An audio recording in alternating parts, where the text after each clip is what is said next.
Janelle, it's so good to see you. We actually met. It was 6 years ago. It was at my first Hollywood event. It was for Rio 2 at the Fountain Blue in Miami, and we got to talk a little bit there. And it's just exciting to be able to talk to you. Actually, get to sit down one on one now, 6 years later. Beautiful. That was a great time. I remember being in Miami and it being really humid, and I remember eating a lot and sweating a lot. Yeah, we had a great time out there. So I want to talk about your new series that actually I believe it's the first series you've ever been in, Homecoming.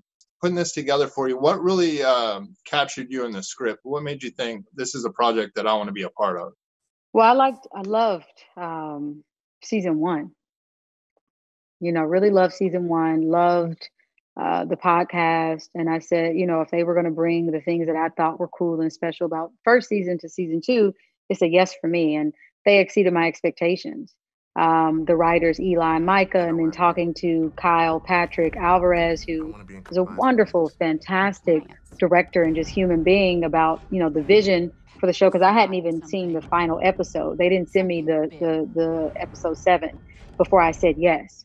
But I took a leap of faith and because I think that all of them have really great taste, and what they've created with Homecoming uh, makes it like an outlier in TV to me. Like how they film it, to the score, to how binge worthy it is because the episodes are so short. It makes you want more.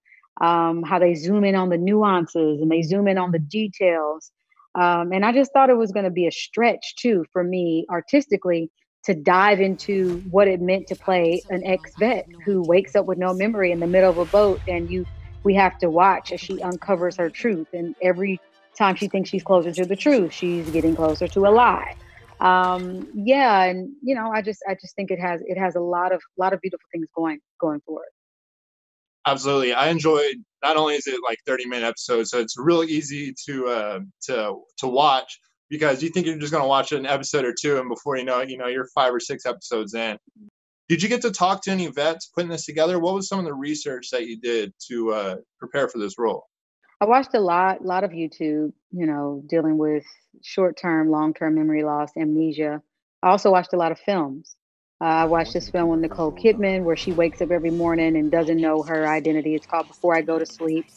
Her husband has to remind her, through these little sticky note tabs, like as soon as she wakes up, that this is your life, I'm your husband. I watched Memento, which is one of my favorite films ever. Um, I also watched the Jason Bourne identity films.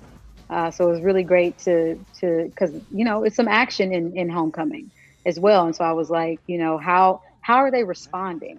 How are they responding and getting information?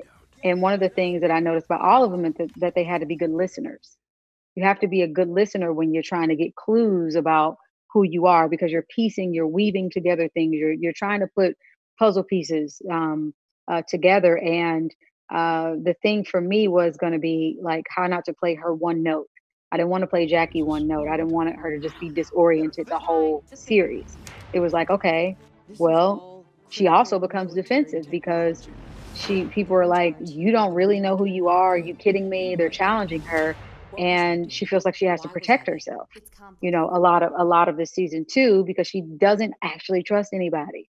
You could be a suspect. Everyone's a suspect at this point. So it was a strike of balance of getting her to be a good listener and also her having her guard up, to protect herself. If you keep picking at this, it's gonna start bleeding.